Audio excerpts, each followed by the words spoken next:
LAFC가 오늘 제대로 일을 벌였습니다. 구단이 초대형 해외 영입이 터질 것처럼 팬들의 기대를 극한까지 끌어올리더니 정작 발표가 나오자 환호보다 도대체 누구냐는 당혹감과 분노가 먼저 폭발했습니다. 그런데 더 이상한 건 그 다음부터였습니다.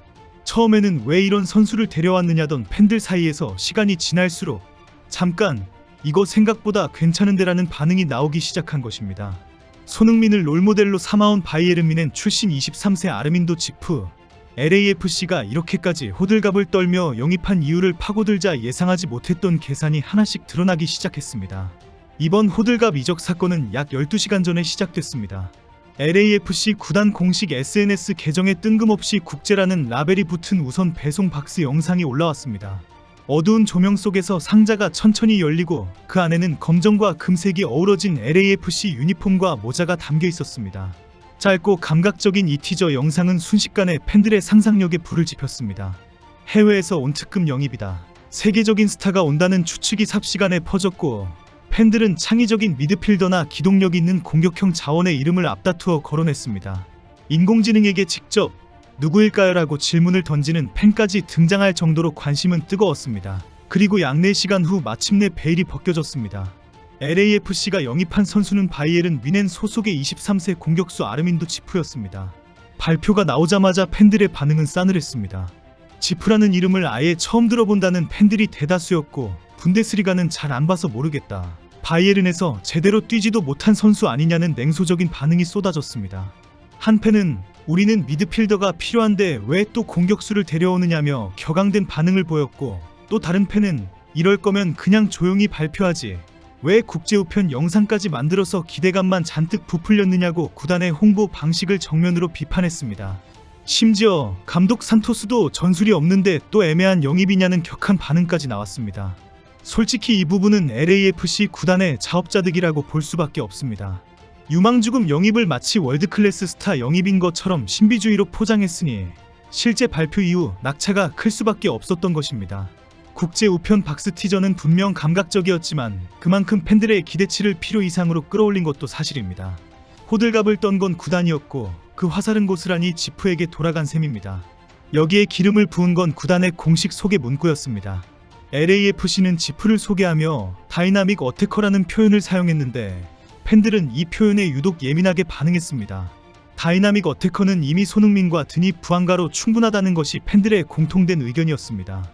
실제로 LAFC의 가장 큰 고민은 공격 자원이 아니라 중원이었습니다. 손흥민과 부안가로 구성된 이른바 흥부듀오가 공격을 이끌고 있지만 정작 이들을 받쳐줄 세밀한 패스와 조율 능력을 갖춘 미드필더가 부재하다는 지적이 시즌 내내 이어졌습니다.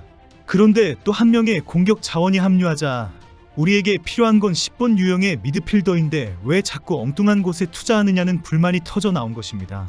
여기에 과거 다비드 마르티네스와 티모시 틸만 등 공격 자원 영입이 기대만큼의 성과를 내지 못했던 기억까지 겹치면서 제2의 마르티네스가 될 것이라는 회의적인 시선도 상당했습니다. 하지만 팬들의 분노와 별개로 지프에 대한 냉정한 평가는 시간이 지날수록 오히려 긍정적으로 바뀌고 있습니다. 먼저 이번 영입의 배경을 살펴보면 이는 단순한 즉흥적 결정이 아니라 바이에른 뮌헨과 LAFC 사이의 레드앤골드 풋볼 파트너십에서 나온 결과물입니다.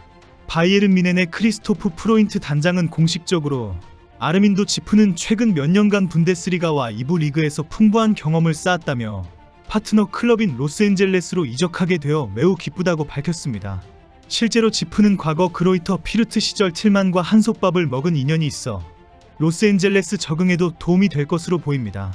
포지션 측면에서 살펴보면 지프는 최전방 스트라이커, 세컨드 스트라이커, 우측 윙어는 물론 공격형 미드필더까지 소화할 수 있는 다재다능한 자원입니다. 175cm의 다부진 체격에 빠른 스피드, 그리고 수비 뒷공간을 파고드는 침투 능력이 강점으로 꼽힙니다. 이 때문에 현지 매체들은 이번 영입을 손흥민과 부안가에게 쏠리는 부담을 덜어줄 로테이션 자원으로 평가하고 있습니다. 지금까지 LAFC는 손흥민과 부안가가 부상이나 국가대표 차출로 빠지면 마땅한 대안이 없어 애를 먹었는데 지프가 그 공백을 메워줄 수 있다는 것입니다. 특히 도스 산토스 감독이 손흥민을 공격형 미드필더로 기용하며 팬들의 반발을 사고 있는 상황에서 지프가 측면이나 최전방을 소화해준다면 손흥민을 원래 자리인 최전방이나 왼쪽 측면으로 되돌릴 수 있는 전술적 유연성도 확보될 수 있습니다. 무엇보다 가장 기대되는 부분은 손흥민과의 케미스트리입니다. 지프는 독일에서 나고 자라 독일어를 모국어처럼 구사하는 선수입니다. 손흥민 역시 함부르크 유소년과 레버쿠젠을 거치며 독일에서 축구를 배운 만큼 독일어에 능통합니다. 언어 장벽이 없다는 점은 라커룸 적응과 그라운드 위 호흡 모두에서 상당한 강점으로 작용할 가능성이 큽니다. 여기에 지프 본인이 손흥민을 자신의 롤모델로 꼽아온 것으로 알려지면서 두 선수의 관계는 단순한 동료를 넘어 선후배 간의 끈끈한 유대로 이어질 가능성도 제기되고 있습니다. 손흥민 특유의 리더십과 후배를 챙기는 성향을 고려하면 지프가 로스앤젤레스에서 빠르게 적응하는 데 손흥민이 결정적인 역할을 할 것이라는 전망이 나옵니다. 그동안 말했던 것입니다.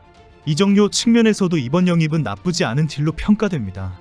트랜스퍼마크트 기준 몸값 250만 유로의 선수를 50만 유로 수준에 데려온 것으로 알려지며 지명 선수 슬롯을 사용하지 않고도 국제 선수 명단 한 자리로 영입을 마무리했다는 점에서 구단 입장에서는 효율적인 보강이라는 평가도 나옵니다.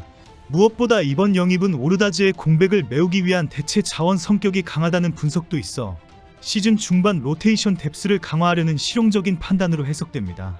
물론 지프가 마인츠 임대 마지막 시즌 리그 22경기에서 단 2골에 그치는 등 최근 폼이 아쉬웠던 것은 사실입니다.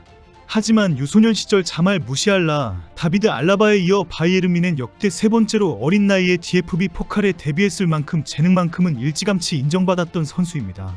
독일 U16부터 U21까지 전 연령별 대표팀을 두루 거친 이력도 그의 잠재력을 뒷받침합니다. 현지 스카우팅 리포트를 종합해보면 지프의 장점은 명확합니다. 수비 뒷공간을 파고드는 침투 타이밍이 좋고 전방 압박에도 적극적으로 가담하며 빠른 스피드를 살린 돌파가 가능합니다. 중앙과 측면을 모두 소화할 수 있다는 점도 전술적으로 매력적인 부분입니다. 다만 아직 세계 정상급 공격수들과 비교하면 득점 생산성과 경기 영향력 측면에서는 더 성장해야 한다는 평가가 뒤따릅니다. 결국 지프는 지금 당장 완성형 스타라기보다는 LAFC라는 새로운 무대에서 다시 한번 잠재력을 증명해야 하는 선수라고 보는 것이 정확할 것 같습니다. LAFC는 여전히 지명 선수 한 자리가 비어있는 것으로 알려져 있어 이번 지프 영입이 끝이 아니라 시작일 가능성이 큽니다. 미드필더 보강을 요구하는 팬들의 목소리가 워낙 거센 만큼 구단이 조만간 추가 영입 카드를 꺼내 들 것이라는 전망도 꾸준히 나오고 있습니다. 호들갑스러운 발표에 팬들은 화들짝 놀랐지만 뜯어보면 뜯어볼수록 나쁘지 않은 영입이라는 평가가 힘을 얻고 있습니다. 여러분은 이번 지프 영입 어떻게 보고 계신가요? 댓글로 여러분의 생각을 들려주세요. 구독과 좋아요는 다음 영상에 큰 힘이 됩니다. 감사합니다.